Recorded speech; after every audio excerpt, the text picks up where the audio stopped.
राजा सरोवर के उस दीप रूपी साम्राज्य में जब पहुंचता है वो राजकुमार, तो देखता है कि राजा के दरबार में नृत्य हो रहा है और उसको देखने के लिए नगर के ढेर सारे लोग वहाँ पर उपस्थित हैं।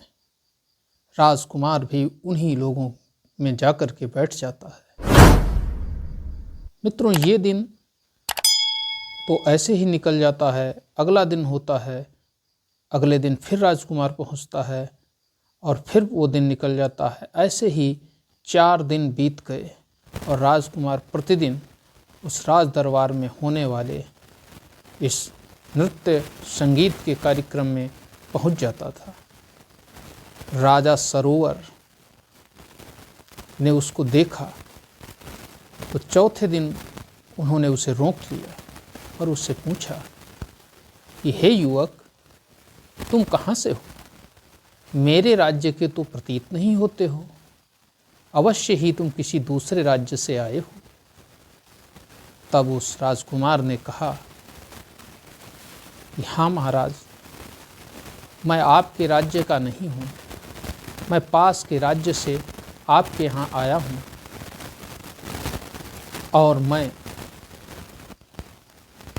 एक उद्देश्य को लेकर के आया हूँ।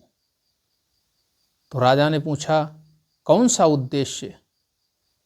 तब राजकुमार कहता है कि हे राजन, मैं गुल सरोवर की कहानी का रहस्य जानने के लिए आया हूँ। क्या आप मुझे गुल सरोवर की कहानी सुनाएंगे? राजा ने जब उसको देखा तो देखते ही रह गए और फिर उससे कहा कि नहीं, तुम निकल जाओ यहाँ से। गुल सरोवर की कहानी के बारे में मेरे अतिरिक्त कोई नहीं जानता है, क्योंकि मैं स्वयं ही सरोवर हूँ। मेरा ही नाम राजा सरोवर है। तब उस राजकुमार ने कहा कि महाराज, मैं केवल और केवल गुल सरोवर कहानी का रहस्य जानने के लिए आया हूँ और जब तक मैं रहस्य नहीं जान लूँगा तब तक मैं वापस नहीं जाऊँगा। राजा ने उससे कहा कि अगर यही बात है तो मेरी एक शर्त है। राजकुमार ने कहा, आप शर्त बताइए मुझे, मैं हर शर्त मानने को तैयार हूँ। तब राजा सरोवर ने उससे कहा कि मैं तुम्हें कहानी अवश्य सुना दूंगा, लेकिन कहानी जब पूर्ण होगी उसके तुरंत बाद ही तुम्हारा सर धड़ से अलग कर देने का आदेश दे दूंगा। क्या तुम्हें स्वीकार्य है? राजकुमार के पास कोई विकल्प नहीं था और उसे अपने भाइयों का बदला लेना था। इस वजह से उसने राजा की वो शर्त भी स्वीकार कर ली और जब वह राजा की शर्त को स्वीकार कर गया तब राजा विवश थे उसे गुल सरोवर की कहानी सुनाने की। तब राजा उसको अपने पास बैठाते हैं और उससे कहते हैं, तो सुनो, मैं ही राजा सरोवर हूँ और जो गुल है उसको अभी मैं तुम्हारे सामने ला रहा हूँ। ऐसा कहते ही उन्होंने अपने दरबारियों की तरफ देखा तो वहाँ से कुछ सैनिक उठ कर के जाते हैं और कुछ समय के बाद एक युवती को लेकर के आते हैं जिसके कपड़े फटे हुए थे। वो बहुत ही दुर्बल दिखाई दे रही थी। जब उस लड़की को देखते हैं, राजकुमार देखता है तो राजा से पूछता है, राजन, मैं रहस्य समझ नहीं पाया। तब राजा कहते हैं, और यह है गुल। ये कहानी है इसके और मेरे प्रेम की। सैनिक फिर से इशारा पाते हैं महाराज का और उस युवती को घसीटते मारते हुए पुनः लेकर चले जाते हैं और कैद खाने में डाल देते हैं। राजा कहानी सुनाना आरंभ करते हैं और कहते हैं कि जब मैं भी तुम्हारी तरह युवा था तो एक दिन मैं भी शिकार खेलने के लिए गया और शिकार खेलते खेलते मैं इतनी दूर निकल गया कि वहाँ मुझे प्यास लग गई। मेरे पास जल नहीं था। मैं प्यास कैसे बुझाता, इसलिए मैं प्यास बुझाने के लिए जल की तलाश में निकल पड़ा। चलते चलते घने वन में मुझे एक युवती दिखाई दी। वह अत्यंत ही रूपसी, देवताओं को भी मुग्ध करने वाली।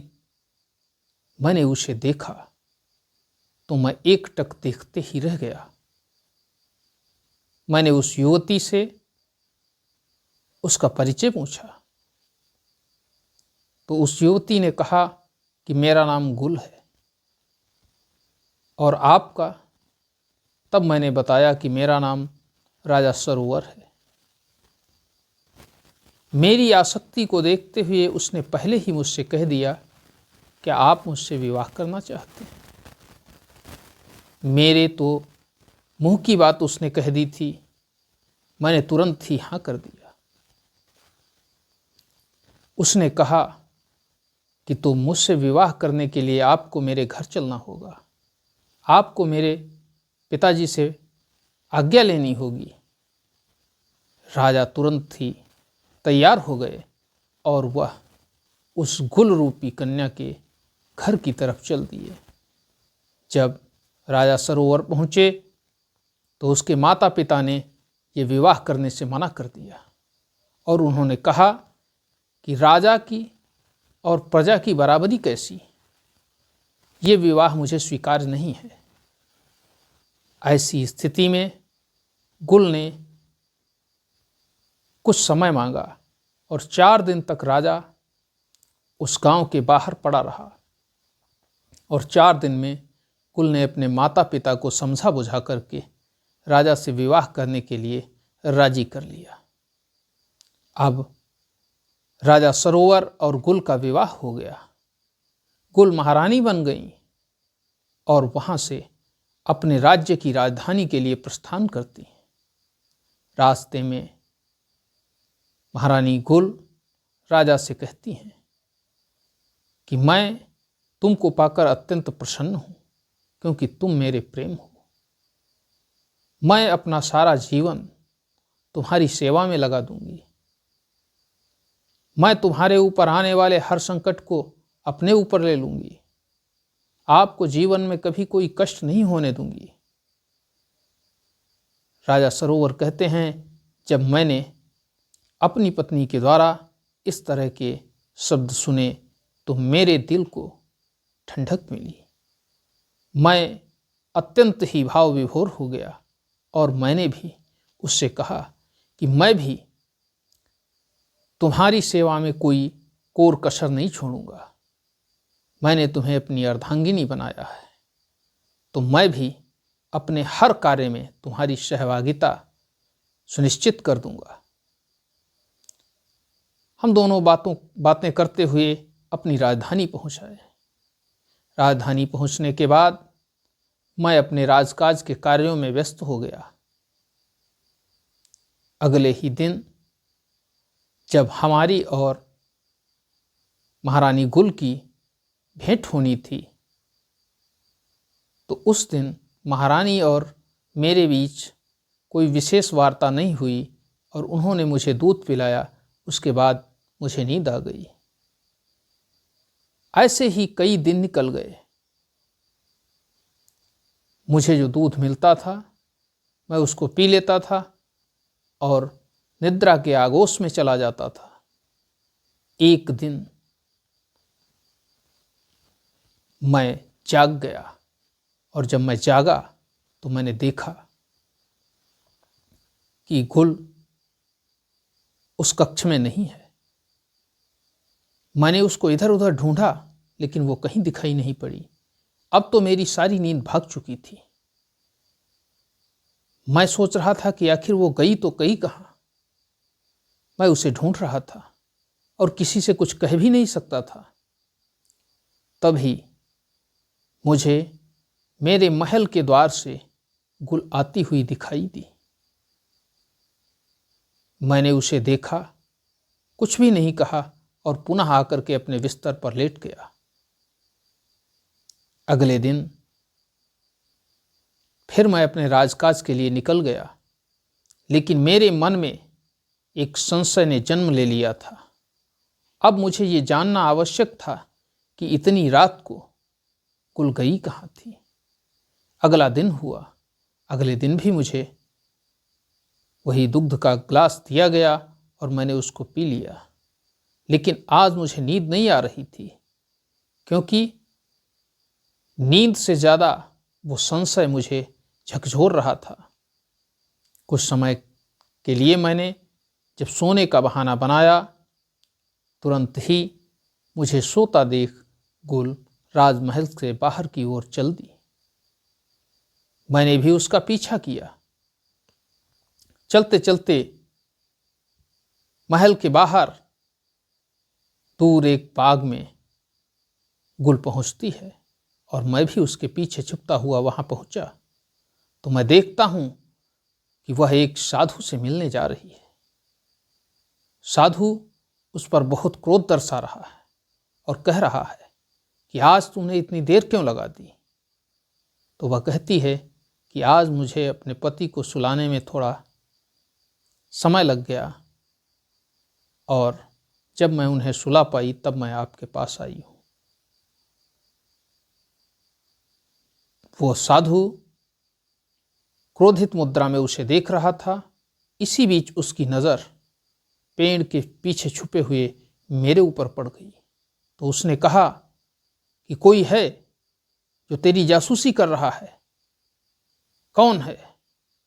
ज्यों ही मैं बाहर निकला, गुल ने मुझे पहचान लिया और उसने कहा कि ये मेरे पति हैं। और ज्यों ही उसने मुझे पति के रूप में उसे बताया, त्यों ही उसने कहा कि इसे मार देना चाहिए। और गुल और उस साधु ने मिलकर के मेरे ऊपर हमला कर दिया। हमला इतना तेज था कि मैं नीचे गिर गया। इसी बीच मेरी तलवार उस साधु ने निकाली और तलवार निकालकर वो मुझ पर वार करने ही वाला था कि मैंने दांव बदला। उसकी तलवार उसके हाथ से छूट गई और वह जंगल की ओर भाग गया। अब मैं इस दृश्य को देखकर हतप्रभ था कि ये क्या मेरे जीवन में घटित हो गया। जिससे मैंने प्रेम किया उसी ने मुझे धोखा दिया। मैंने तुरंत ही गुल को वहां से गिरफ्तार कर लिया और ये वही गुल है जो तुम्हारे सामने अभी हमारे सैनिकों ने उपस्थित किया था। मैंने उस साधु को बहुत ढूंढवाया लेकिन वो नहीं मिला। कुछ समय के बाद मुझे पता चला कि वह समुंदर पार करके दूसरे राज्य में जा चुका है। तब राजकुमार कहते हैं कि महाराज, इसका मतलब वही साधु उस राज्य में निवास करता है जहां मेरे 2 भाइयों की हत्या हो जा चुकी है। क्योंकि आप कहते हैं कि आपके सिवा गुल सरोवर की कहानी कोई दूसरा जानता नहीं है। गुल आपके कैद खाने में है, तो तीसरा व्यक्ति कौन है जो गुल सरोवर की कहानी का राज पूछता है? राजा ने कहा, अवश्य ही यही होगा। तब राजा पुनः उस राजकुमार से कहता है कि मेरी कहानी पूर्ण हो चुकी है, अब मुझे आपका शीश चाहिए। तब राजकुमार राजा से कहता है कि राजन, बिल्कुल ही आप मेरा सर ले लीजिए, लेकिन एक बार ये सोचिए कि जिसने आपके साथ इतना बड़ा धोखा किया है वह दूसरों के साथ कितना बड़ा धोखा कर रहा होगा। क्या आप राजा होकर के ये स्वीकार कर सकते हैं कि कोई अपराधी इस तरह से दूसरे राज्य में रहकर मौज कर रहा हो? यदि आप ऐसा बर्दाश्त कर सकते हैं तो हमारा सर आपके सामने है, वरना मैं इस रहस्य को जानने के बाद उसका अंत करने के लिए जा रहा हूं। राजा ने जब राजकुमार के ये शब्द सुने तो राजा ने कहा कि मैं अपना वचन वापस लेता हूँ, मैं तुम्हें मृत्युदंड नहीं दूंगा और तुम शीघ्र यहाँ से प्रस्थान करो। मित्रों, राजकुमार राजा सरोवर के यहाँ से प्रस्थान करता है और प्रस्थान करने के बाद वह पहुंचता है उसी राजकुमारी के राज्य में जिस राजकुमारी के द्वारा उसके दोनों बड़े भाइयों की हत्या करवा दी गई थी। वहां पहुंचकर वह उसी दासी से मिलता है जो दासी उसका इंतजार कर रही होती है, जो उसकी प्रतीक्षा में एक एक पल गुजार रही होती है। और जब उससे राजकुमार मिलता है और बताता है कि वह गुल सरोवर कहानी का रहस्य जान चुका है, तो वह अत्यंत ही प्रसन्न हो जाती है और कहती है कि अब आप मुझसे विवाह कर लें। तब राजकुमार कहता है कि अभी कुछ समय मुझे और दीजिए, मैं जब तक इस घमंडी राजकुमारी हत्यारन का दंड नहीं दे दूंगा, तब तक मैं अभी आपसे विवाह नहीं कर सकता हूँ। लेकिन ये मेरा प्रण है कि मैं विवाह आपके साथ ही करूँगा। आपने मेरी इस उद्देश्य में सहायता की है। दासी अत्यंत प्रसन्न हो जाती है और राजकुमार राजमहल की ओर प्रस्थान करता है। राजमहल में पहुंचकर राजकुमार कहता है कि मैं राजकुमारी से विवाह करने के लिए आया हूँ। तब बाहर खड़े द्वारपाल उसको राजकुमारी के कक्ष में ले जाते हैं और ज्यों ही वो राजकुमारी के महल में प्रवेश करता है, राजकुमारी उसको देखती है। वह वास्तव में अपूर्व सुंदरी थी। उसको देखते ही राजकुमार एकटक देखता रह जाता है। राजकुमारी पूछती है कि तुम यहाँ क्यों आए हो? तो राजकुमार कहता है कि मैं तुमसे विवाह करने के लिए आया हूँ। तो राजकुमारी कहती है, लेकिन मेरी एक शर्त है, क्या तुम्हें ये नहीं पता? राजकुमार कहता, मुझे पता है, आप अपनी शर्त बताएं। तो राजकुमारी कहती है कि मैं आपसे एक प्रश्न पूछूंगी और यदि उस प्रश्न का जवाब तुम न दे पाए तो तुम्हारा सर धड़ से अलग करवा दिया जाएगा। राजकुमार कहता है, मुझे मंजूर है। राजकुमारी कहती है, सोच लीजिए, जो भी राजकुमार यहाँ आता है वो उत्तर नहीं दे पाता है, बल्कि मृत्यु की गोद में ही सो जाता है। उसका मरना सुनिश्चित होता है, इसलिए सोच समझकर ये प्रतिज्ञा करना। राजकुमार कहता है कि तुम्हारी शर्त मुझे स्वीकार है, तुम प्रश्न पूछो। राजकुमारी अपना वही पुराना प्रश्न राजकुमार के सामने दोहराती है और कहती है कि तुम मुझे गुल सरोवर कहानी के बारे में बताओ, उसके रहस्य को बताओ। तब वह तीसरा राजकुमार तुरंत ही गुल सरोवर की संपूर्ण कहानी का वृत्तांत उसको सुना देता है और कहता है कि ये वही साधु है जिसके प्रेम जाल में तुम फंसी हो और तुमने उसके प्रेम जाल में पड़ करके कितने निर्दोष राजकुमारों की हत्या करवा दी है। क्या तुमने कभी सोचा कि जब तुम्हें भी ये पता नहीं है कि गुल सरोवर कहानी का रहस्य क्या है, तो वह व्यक्ति तुमसे गुल सरोवर कहानी को पूछने का वचन क्यों ले चुका है? ये उसी की कहानी है और उसने एक राज्य को बर्बाद कर दिया है और अब वह तुम्हारे राज्य को बर्बाद करना चाहता है।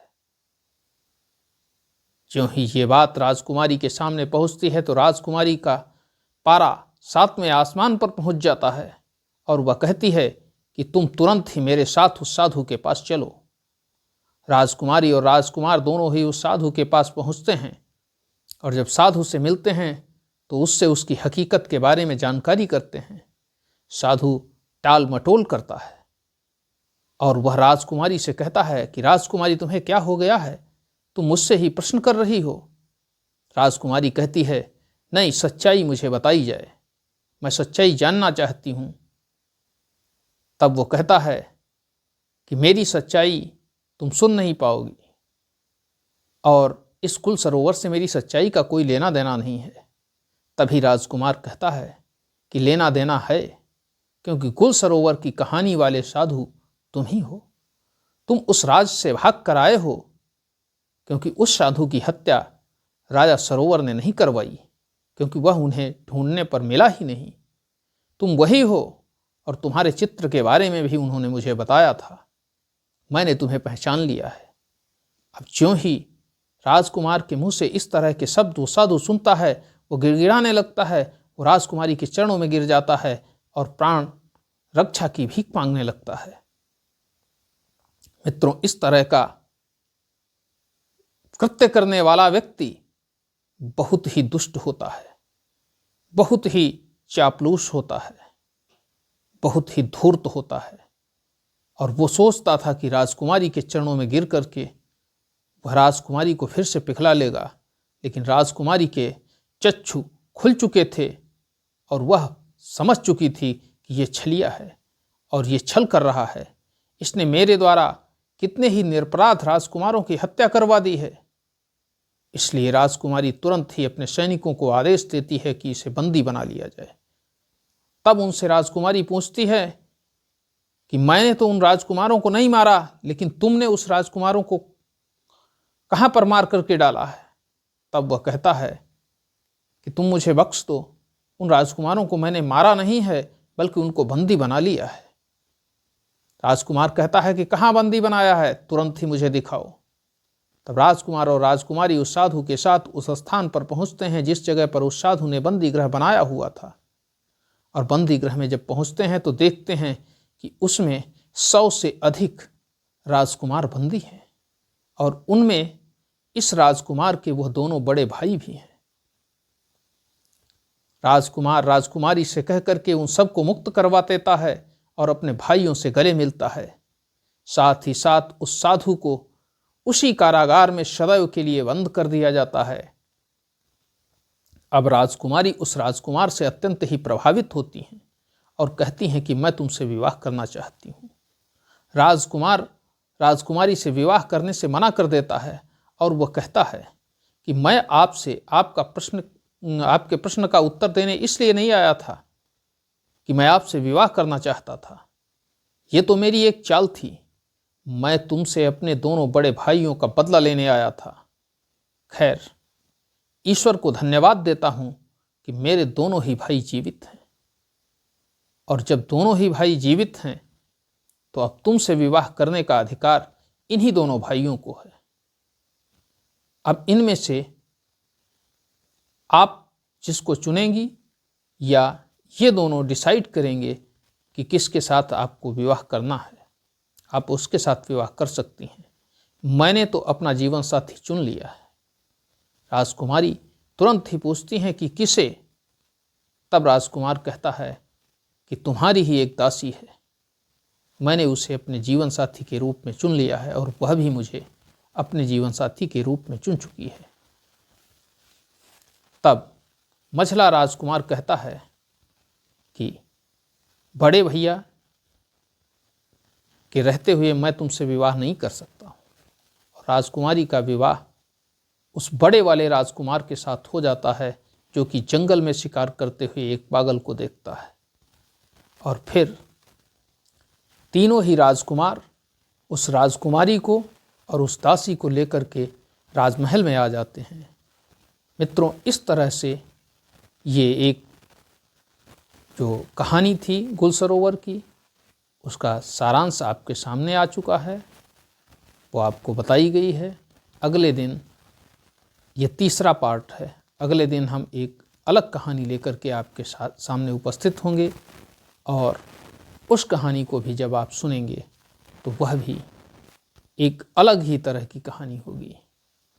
आज दीजिए मुझे इजाज़त, मिलते हैं अगले दिन एक अगली नई कहानी के साथ। तब तक के लिए जय हिंद, जय भारत। वीडियो यदि पसंद आया हो तो इसे लाइक करें, चैनल को सब्सक्राइब करें, साथ ही साथ शेयर करें। धन्यवाद मित्रों।